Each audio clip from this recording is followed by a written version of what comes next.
자, 다음에 계속 윤석열 이야기 할게요. 추미애 장관 요즘 열일하고 있거든요. 오늘만 해도 무슨 이야기냐.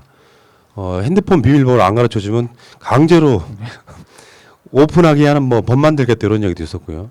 그리고 보수 진보 언론 안 가리고 윤석열을 띄우고 있다라고 하는 이 부분은 추미애 장관 자체가 갖는 특성이기도 하겠지만 전체적으로 봤을 때 추미애 장관의 이런 메시지들이 지금 검찰 개혁을 추동하고 있습니다. 근데 그래서 추미애 때리기에 올인하고 있는 거죠. 모든 언론들이. 이 추미애 장관이 오늘 그 보수나 진보 언론이 모두 다 윤석열 띄우기 하고 있다고 이 말은 사실은 언론에도 메시지를 던지고 윤석열한테도 메시지를 던진다고 보거든요. 결국은 이렇게 아까도 그 선거라네 그 여론조사 결과를 진보나 보수 언론 뭐 다 포함해서 계속 하는 그것도 문제고 그것 자체도 띄우기로 볼 수 있는 것이고 다시 또 그 언론들이 윤석열 관련해서 계속 얘기하고 있는 것을 말하고 있어서 추미애 장관이 어떻든 간에 검찰개혁 선봉장으로서 최선을 다하고 있는 것 같습니다.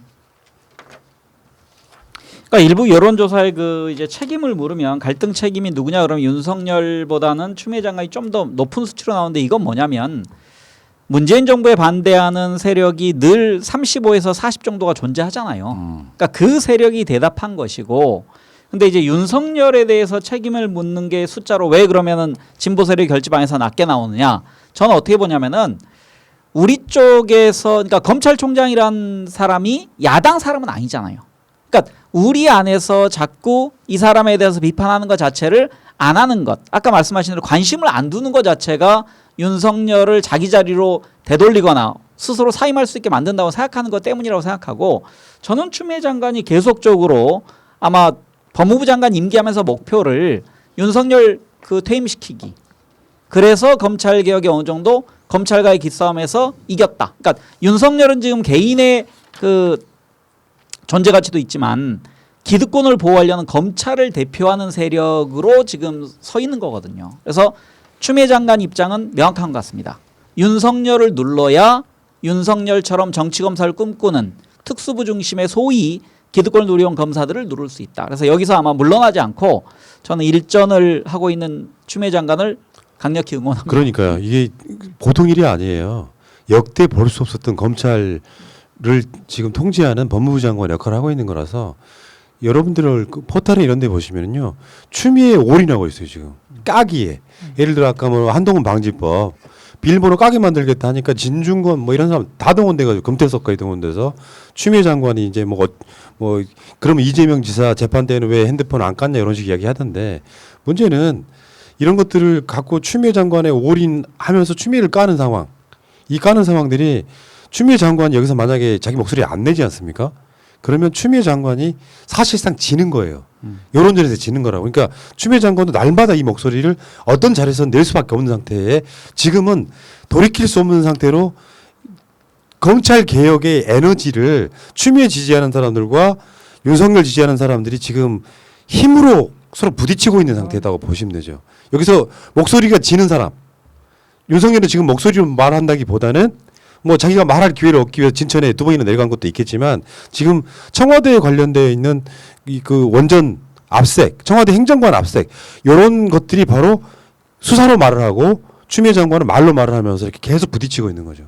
추 장관님 하신 말씀 한번 해볼까요? 네. 총장 임기제는 검찰 사무에 대한 중립성을 보장하기 위한 것이지 검찰을 무대로 권력화하면서 정치하라는 무대를 제공하는 것이 아니다. 정치적 중립성을 높은 지위에서 최선을 다해 지켜야 할 뿐이 이분은 총장 말하는 거죠. 스스로 검찰이라는 갑옷을 입고 검찰을 정치로 뒤덮는 사태에 대해선 대단히 유감스럽게 생각한다. 뭐 이 말씀은 곧 이렇게 막 정치권에서 회자되고 하는 것 관련해서 책임지고 좀 나가는 게 국민의 뜻이 아니겠냐 뭐 이런 말씀하시는 것 같습니다. 정치를 하려면 사퇴를 해라. 네, 이런 메시지가 나왔거든요. 예. 가장 직선적인 메시지가 나온 거죠. 그러니까 지금 노무현 대통령도 그렇고 우리 문재인 대통령도 그렇고 법무부 장관을 인사하면서 주는 메시지는 뭐냐면은 법무부 장관이라는 타이틀에 가서 검찰 선배가 앉아 있고 검찰 선배가 그 대통령의 하명을 받아서 청와대 하명을 받아서 검찰총장을 직접적으로 통치하는 그 구조를 끊겠다는 안 거거든요. 하겠다는 거죠. 예. 근데 저는 이제 약간 반대로 봐요. 그러니까 기존의 법무부 장관들이라고 하는 게 검찰을 돕는 행위였죠. 어떻게 보면 검찰총장을 보좌하는 법무부 장관이라고 봐도 돼요. 어떻게 보면. 아니 그러니까 어. 이제 주고받기를 하는 거죠. 그러니까 위에서는 청와대에서 검찰총장, 검찰 출신의 법무장관을 만들어 놓고 그러면은 그 검찰총장 출신의 법무부 장관과 선후배 아닙니까? 그럼 만나서 수사지휘권이 필요 없는 거죠. 왜냐면 장관이 후배한테 야, 이 문제 이렇게 처리해 그러면은 검찰총장 알았습니다. 그러면서 우리 검찰은 어떤 게 필요합니다. 그러면은 또 법무부 장관이 창구가 돼서 청와대 가서 아, 검찰 좀 하려고 하는데 이거 이번에 들어줘야 되겠는데요. 특활비도 그런 거거든요. 그러니까 특활비도 검찰로 내려간 돈을 결국은 법무부 장관이 나중에 상납받아서 쓸 수 있는 뭐 그 구조였었기 때문에 지금까지 문제가 안 됐었죠. 하지만 지금의 구조에서는 법무부 장관과 검찰총장의 역할이 달라졌기 때문에 그러니까 법무부 장관을 통해서 검찰을 문민 통제하는 시스템 속에 두려고 하니 여기 지금 검찰이 예. 지속적으로 저항하고 있는 겁니다. 자, 지금 여권에서 가장 분노하는 것은요. 월성원전 관련한 수사더라고요. 그 윤석열은 지금 수사로 지금 쉽게 표현해서 항명을 하고 있는 거예요. 이 정부의 정책 아젠다를 그냥 털어버리는 거예요. 감사원장 최재형의 말만 듣고. 그래서 지금 최재형 원장 같은 경우는 양희원 의원이 이제 탈원전의 핵심 같은 인물 아니겠습니까? 윤 총장은 감사원과 감사원장에 대한 직권남용도 철저히 조사해야 된다. 본인이 정치하고 있다는 것을 증명할 기회가 아니냐. 이를 거부하는 건 계속 정치를 하겠다는 선언이다. 이러면서 그럴 거면 감사원이 지금 하고 있는 행위에 대해서도 수사를 해라. 이게 정확하게 맥을 짚은 것 같아요. 저는 이거 관련해서 이 제목이 추미애 윤석열 또 저격인데 저격이라는 말 프레임이 마음에 들지 않거든요. 왜냐하면 아니 그 장관으로서 총장의 문제나 이런 거에 관련해서 지적을 하면 그것이 뭐 원칙을 바로 세우는 일이고 할 일을 하는 건데 저격하면 왠지 숨어서 뒤에서 뭔가 쏜다거나 이런 느낌이 들어서 이 헤드라인 자체가 마음에 들지 않고 그리고 아까 말씀하신 것처럼 월성 원전 수사 관련해서 예를 들면은 수사기관이 뭐 정책의 집행이나 이런 것 관련해서 수사를 한다면 정책을 집행하는 과정 속에서 비리가 있다거나 이런 걸 수사한다면 문제가 되지 않을 것 같은데 정책 결정이나 정책 방향에 대해서 수사하는 것은 진짜 이거는 뭐 잘못된 것이고 정치적 목적으로밖에 볼 수 없다 이런 생각이 듭니다. 그게 이제 산업부에서 파견됐던 청와대로 파견됐던 행정관 2명을 압색하는 거거든요. 근데 진짜 분노하는 이유가 그런 거 아니에요. 문재인 대통령의 핵심 아젠다 중에 하나예요. 감사원장의 말 몇 마디에 이걸 압색해버리는 쪽으로 가면 국민들 입장에서 윤석열 죄 뭐지? 수사권을 자기 정치에 남용하고 있다고 보는 게 정확하게 맞겠죠. 그렇게 보기도 하고 방금 전에 말씀하신 것처럼 뭐 청와대 인사를 감사원에 제보하나 아니면 상대방 측 고발로 이렇게 바로 압수수색 해버리면 국민들이 항상 단정하기에 이 검찰이 압수수색만 해버리면 큰 뭐가 있는 것 같거든요. 특히 청와대 관련해서 압수수색을 하면 권력형 게이트처럼 보이게 하는 게 있어서 정말 신중하고 조심하게 해야 되는데 대전지검 방문하자마자 갑자기 원전 비리 사건이라고 하면서 압수수색 해버리고 하니까 국민들이 계속 그거를 정치적인 목적이라고 밖에 볼 수 없는 것이고 그러니까 계속 옷 벗고 정치하라 이런 얘기를 하는 거죠. 그러니까 이게 지금 최재형 감사원장하고 윤석열하고 약간 짬짬이 한 것이라고 지금 뭐 분석이 나오고도 있지 않습니까? 왜 그러냐면 최재형 감사원장이 그 약간 문제가 있는 것 같다라고 조사를 해달라고 했고 또 거기에 국진당이 같이 가세를 해서 고발을 하니까 바로 대전 지검을 통해서 압수수색을 한 것인데 이것은 진짜 그 정세균 총리가 말씀하신 것처럼 지금 적극 행정이거든요. 행정 차원에서의 어떤 문제가 이제 발생할 수 있었던 부분들을 검찰이 그냥 조사를 한 것인데 그것을 최재형 감사원장이 가이드라인을 준 것이다. 본인은 그런 말을 좀 했죠. 본인은 나는 뭐 이거 정책에 대해서 문제가 있는 것이 아니라 그 정책을 실행하는 것에 대해서 뭔가가 현 범죄가 있을 것 같아서 그것을 뭐 요청한 것이다라고 말을 한 것인데 이게 무슨 말도 안 되는 소리를 하는 것인가?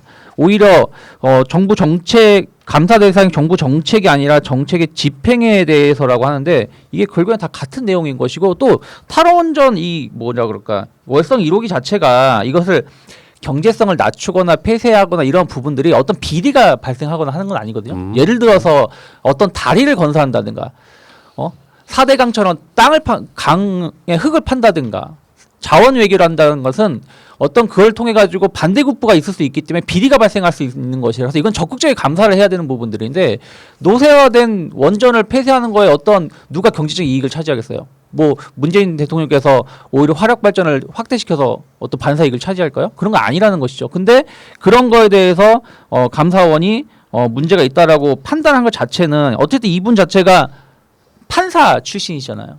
평생 판사로 있으시다 보니까 잠깐만요. 평생은 아니에요. 예, 그렇죠. 감사원장 말씀하신 거? 네. 오래 하셨죠? 올해 거의 20년 평생은 이상 아니죠. 어, 평생은 예. 쉬어야지. 그렇죠. 20년 이상 판사 하다 보니까 본인이 판단해서 이거는 문제가 있을 것 같으니까 검사한테 내일을 보낸 것이 아닌가 생각을 좀 하고 있고 저는 백운규 산자부 장관은 전 그렇게 잘못했다 생각하지 않거든요. 그러니까 이분이 어떠한 그 뭐랄까 여기서 그때 그런 발언이 있었다고 하잖아요. 이걸 어떻게 내가 청와대에 보고해 막 하면서 약간 격한 말을 했다고 하는데 저는 이 백윤규 산자부 전 장관에 대해서 뭐 평가가 좋진 않지만 이 사람이 내세운 것은 에너지 정책 탈원전을 본인의 업적이라고 생각을 하고 일을 추진했던 분이시고 거기에 대해서 자기 밑에 부하 직원이 조금 자기가 보기에 부족한 내용이 나오다 보니까 약간 오버해서 말을 한 것이지 이게 청와대에서 어떤 압력이 와가지고 백윤규 장관이 그렇게 행동했다 생각하지 않거든요. 그러니까 본인의 그냥 역할을 한 것을 본인의 일을 자기의 업적을 만들기 위해서 일을 한 거에 대해서 조금 오버한 것을 왜 이것을 뭔가 청와대에 문제가 있는 것처럼 끌고 가는 것인가. 그게 이렇게 생각해 보시면 쉬울 거예요. 문재인 정부의 대표적인 정책들이 있잖아요. 예를 들면 소득주도 성장이라든지 뭐 기타의 어떤 복지 정책이라든지 부동산 정책이라든지 이런 것들이 정책 시행 과정에 약간 오류가 있을 수도 있고 논란이 있을 수도 있잖아요. 그럼 거기에 검찰이 다 개입해가지고 수사를 내버리는 거예요. 명백하게 어떤 비리 구조가 드러난 게 아닌데도 불구하고 그러면서 청와대에 근무했던 행정관들을 압색하는 형태로 해가지고 문재인 정부에 뭐가 있었네 라는 인식을 심어주면서 윤석열은 지금 진짜로 추미애 장관의 자기 스스로 대항해가지고 좋아 난 삐뚤어져 볼게 하고 막 수사를 남발하는 것 같은 느낌 때문에 지금 추미애 장관 입장에서 야 정치하려면 검찰청 그만둬란 말이 직선적으로 나온 거거든요. 나는 이거 대통령의 목소리하고 똑같다고 봐요. 추미애 장관이 더 화나는 것은 윤석열 총장이 2018년도 19년도에 서울중앙지검장 시절에 이 관련 사건을 3개나 무혐의 처분하고 그다음에 뭐 경주 대구도 3개 정도 무혐의 처분했는데 이제 와서 다시 또 들고 나오는 것이 너가 할 때 무혐의 처분해놓고 이제 와서 다시 해? 그러면 너 정치적인 목적이잖아. 그러니까 더 꾸짖고 정말 질서적으로 나가라고 하는 것 같습니다. 그러니까 저는 지금 윤석열 그다음에 이두봉 그 대전지검 검사장을 이용해서 저는 즉히 정치행위 하고 있다고 생각합니다. 그러니까 지금 아까 말씀하신 대로 국민들의 인식은 압수수색을 하면 거는 뭔가 잘못된 비리가 있는 것이다라는 준사법기관이 그래서 중요한 건데 그런 인식을 주게 돼 있고 거기다 이게 나중에 그 뭐 정재원 한국 수력 원자력 사장이 비서관으로 근무했던 청와대 비서관 근무했던 전력 그래서 이 자체가 뭔가 비리가 있고 이건 청와대와 연결돼 있고 결국은 청와대가 이 문제를 어떤 그릇된 시각을 가지고 개입을 해서 결국은 그 정책의 방향을 바꾼 것으로 만들면 어떤 이제 이득이 생기냐면 결국 청와대가 지금 검찰을 누려 하는 것 자체도 잘못된 것이다. 그리고 그 청와대의 오더를 받아서 추미애 장관이 저렇게 나를 압박하는 것 자체가 그 나같이 정의를 외치는 사람에 대한 제어다. 이제 이런 시각을 만들어주고 싶어서 저는 아마 이번 건이 대선에 나오는 혹은 정치권에 나오기 위해서 교두보를 마련하는 차원으로 저는 생각합니다. 크게 보면. 그러니까 더 이상 우리는 물러날 곳이 없다. 제가 봤을 때는 윤석열은 그냥 양아치세요. 공무원이 그러면 안 되는 거죠. 그러니까 세상의 모든 일은 포장하기 나름이겠지만 임명권자의 이렇게 정권, 정치 행위, 국정이라고 하는 개념에 거기에 계속 수사에는 성역이 없어야 된다는 논리로 개입을 하고 있는 상태. 그러니까 어떻게 보면 검찰총장이 되면서 이 사람 내가 보기엔 관종이 된 게 아닌가. 관심 받는 거 되게 좋아해. 막상 대선에 나갈 아직까지 용기는 없어. 그런데 자기 부인 사건 관련해 가지고 중앙지검이 한 4개 정도 수사를 막 동시에 시작하니까 그래? 하면서 지금 막 부딪히고 있는 상태이긴 하지만 간단히 말해서 윤석열이 다시 한번 말씀드려요. 원점으로 돌아가면 이런 수사고 저런 수사고 정파적인 것에 관계없이 문재인 정부의 조국 법무부 장관 털듯이 반대 수사도 같이 할 수 있을 정도의 배포가 있는 사람이라면 문재인 대통령이 윤석열 임명 잘했다고 칭찬받을 거예요. 근데 이 사람은 지금 자기 쪽 관련된 수사는 말도 안 되게 기각해버리거나 정반대로 문재인 정부 관련한 수사는 막 압색을 남발하는 형태로 수사를 하고 있기 때문에 윤석열 이 사람은 이것이 결국에 나중에 자기한테 업보로 돌아올 겁니다. 지켜보시고요.